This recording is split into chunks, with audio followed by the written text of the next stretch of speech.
back to another episode of Legal Talk with Shazzy. As always, I'm Sharon. I'm going to be your host for this episode. If you're new here, welcome. Please be sure to subscribe and like this video. And if you're a returning subscriber, welcome back.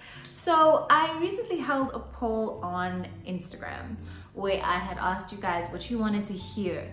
A lot of you guys, the majority of you guys chose a story time about how I got my first job as a paralegal. So this will just be a brief story time background about my journey throughout college and then leading up into my job, and then advice that I would like to share with you guys. Where to begin? I'm just gonna get myself a glass of water here. Important to stay hydrated while I tell you guys the story. I'm gonna start from the very beginning. How I started college. The year was 2017. I had enrolled at the South African Law School in Randburg for the full year's course. Now the school has different courses that you could take.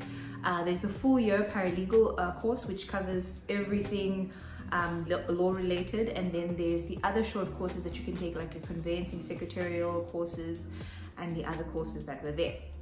But obviously, being me, I wanted to go in for the full thing. So at the time I was living with my aunt, and my aunt was able to pay for the full tuition for the year, which I will forever be grateful for. I love you, mommy.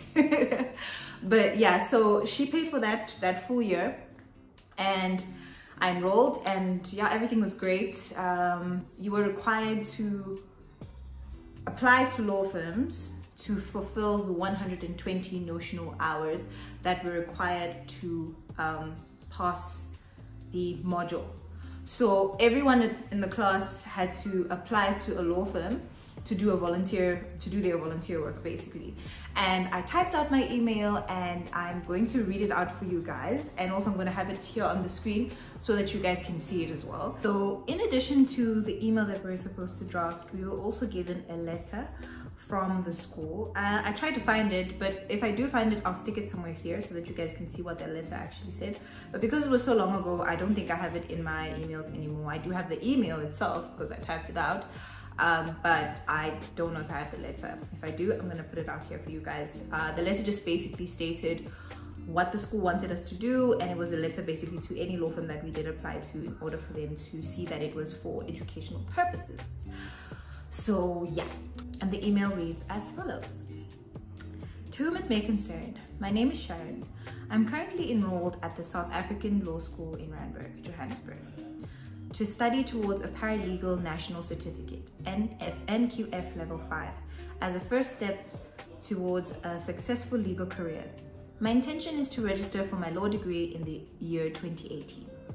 The Paralegal National Certificate, NQF course, requires that I complete 120 hours of workplace experience. This would take place on Thursdays and Fridays for a minimum of 120 notional hours in practice in the workplace. Kindly consider my request for assistance in this regard. I would also appreciate some time to discuss this further at your offices. Please advise suitable times you would be available for a meeting. Attached to this email is a letter from the South African Law School for more information. I look forward to your response, or looking forward to your response. So that was my email that I had initially drafted out, that I was going to send out to a variety of firms. Now, when I tell you guys that for months, I think it was weeks, let me not say months, for weeks, I had no responses, zero responses. All my classmates were getting responses from various firms, and I wasn't getting any responses whatsoever. And it came to a point where I was like, is something wrong with my email? Did I misspell something? Like, mind you, I'm very conscious about how I write. So I don't think it was the email. I think it was just, I needed to persevere. And I believe in God. That experience definitely showed me that prayer is your best friend. Like, guys, prayer and perseverance, honey, don't sleep on prayer, guys, because if not for prayer and my perseverance and my persistence in like constantly applying to those firms and constantly like, you know, sending out emails every single morning. Before I went to school, I would send out emails, just constantly send out emails. It's the same email that I drafted together with the letter. And I think I included my CV in there, if I'm not mistaken. But I think I mainly included the letter so that they could just see it. There was still no responses. And then I just decided, you know what, I really want to make sure that I finish this course. And it was a requirement. It was definitely a requirement for me to get into some sort of volunteer firm so that I could complete the 120 notional hours. And I kept praying until one day when I was walking to the taxi to go to school, and I got a phone call. And the phone call just was like, hi, my name is, I'll just call her Samantha. My name is Samantha. I got your email, and on this and this date, we're very keen to hire someone, or we're very keen to help you with your volunteer work. And I was like, if this isn't God. I'm happy because I never expected it, but God gave it to me. I'm grateful to Him. Listen, if this isn't an answered prayer, because if this isn't an answered prayer, then So yeah, no, I was like, yeah, definitely. Mind you, I'm on the roadside at that time. Like, cars are passing by because I don't drive.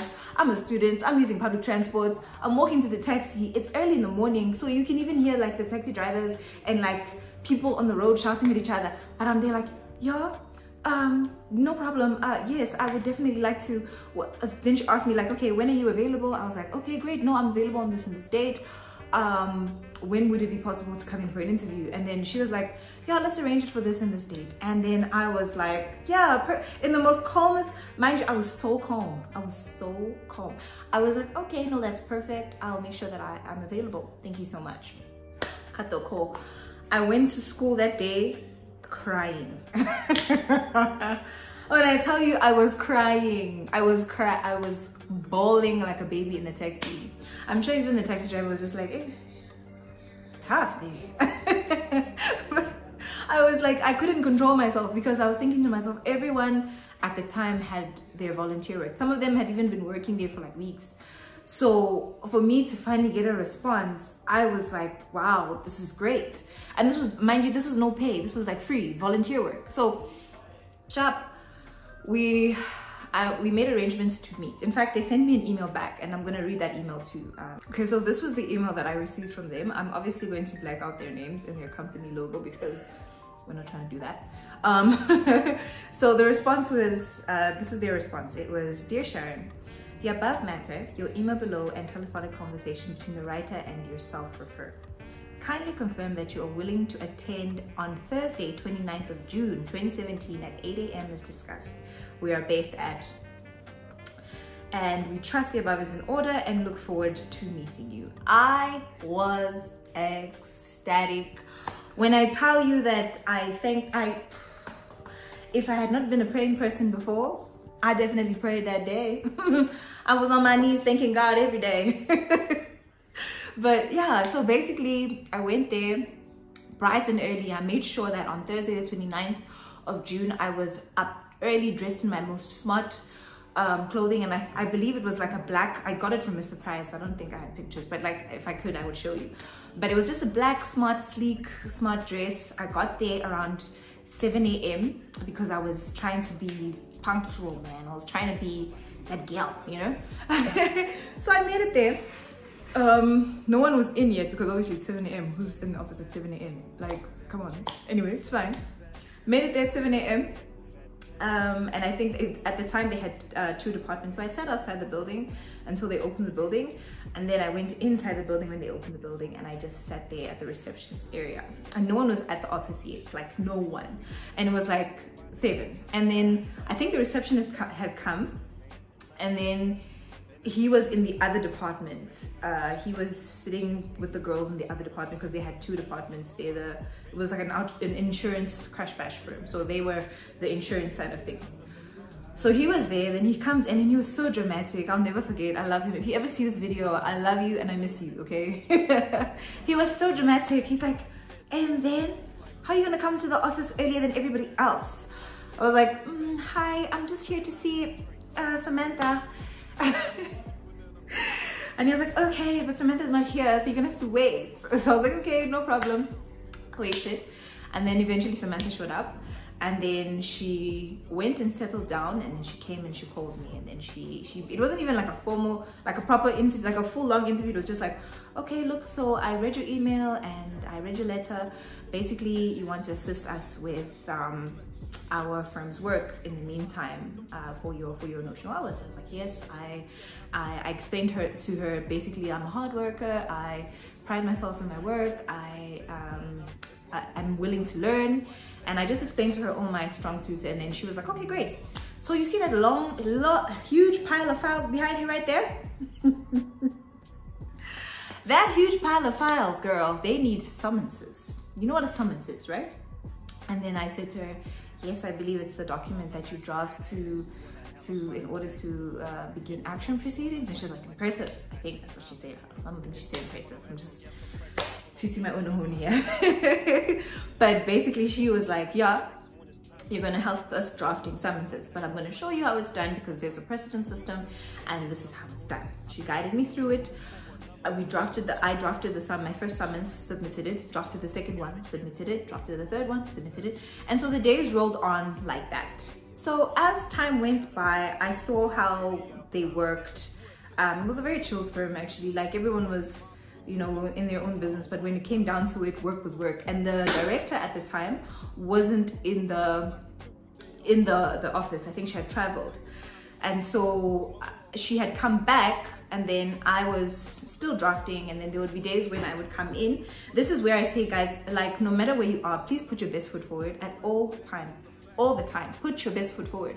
Because even when there were days when I didn't have to come, like, because it was only Thursday and Friday that I was required to come, on days like when I didn't have lectures, I'd go there and be like, is there anything I can do for you guys that you need help with? And I just, you know, picked up, you know, from there, I just picked up organizing files, just putting my best foot forward.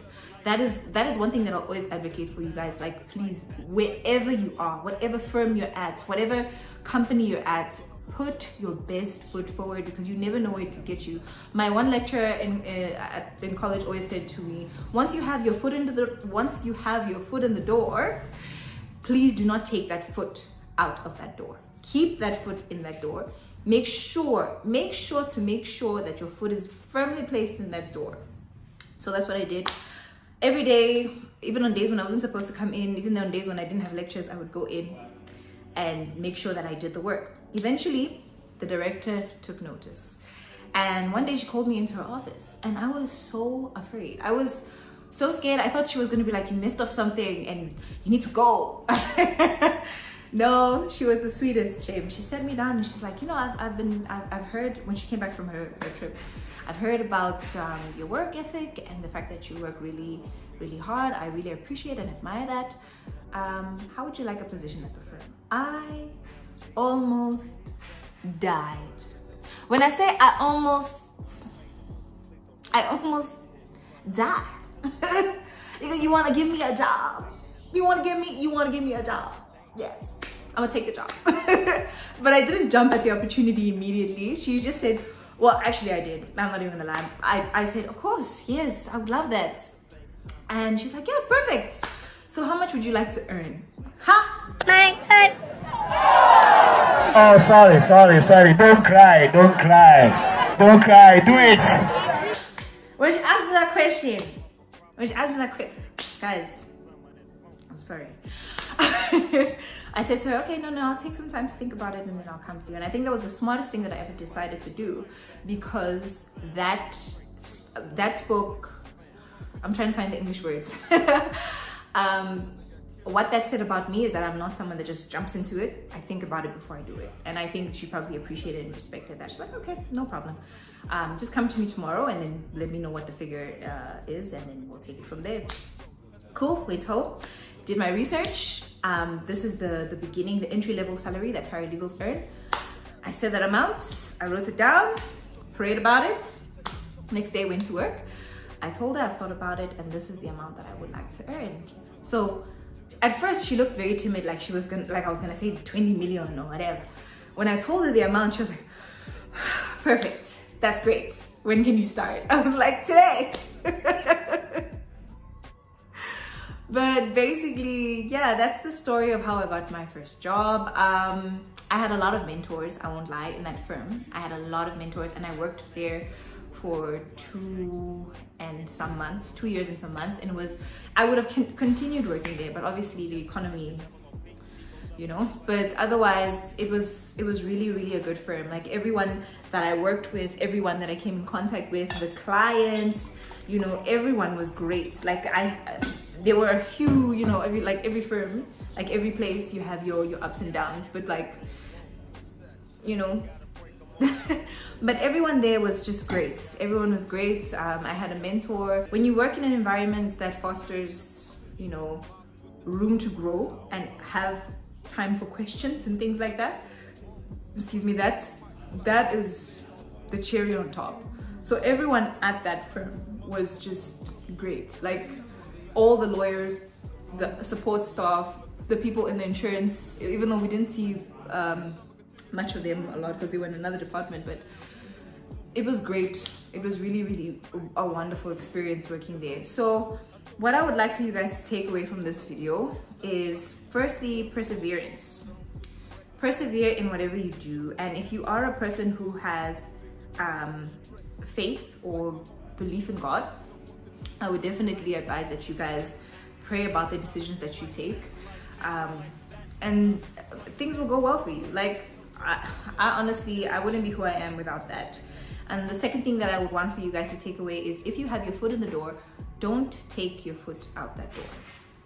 Make sure that you execute whatever you need to execute properly. Make sure that whenever people see you in the work environment, they don't think, this girl doesn't take initiative. Take initiative. If the copier is jamming and you can see, you're sitting next to the copier, you can see the copier is jamming, take initiative, guys. Like, always put your best foot forward, always. And then finally, it's also about mindset. I think if I had told myself that, if I had given up in the beginning phases, if I had said to myself, oh, no one's responding to my emails, what's the use, let me stop, then I don't think I would be where I am today. So you need to make sure that you are telling yourself that, yo, I can actually do this, and I'm gonna keep going. I'm gonna keep persevering in what I need to do. So yeah, guys, that's the story of how I got my first job. I really hope you guys enjoyed the video. This was my first story time on the channel. If you did enjoy the story time, please do leave a comment down below, and if you'd like to see more content like this. Once again, thanks so much, guys. I really appreciate all the engagement on my Instagram as well as my YouTube. I really love reading all your comments and seeing all your feedback. Thanks again, guys. Bye.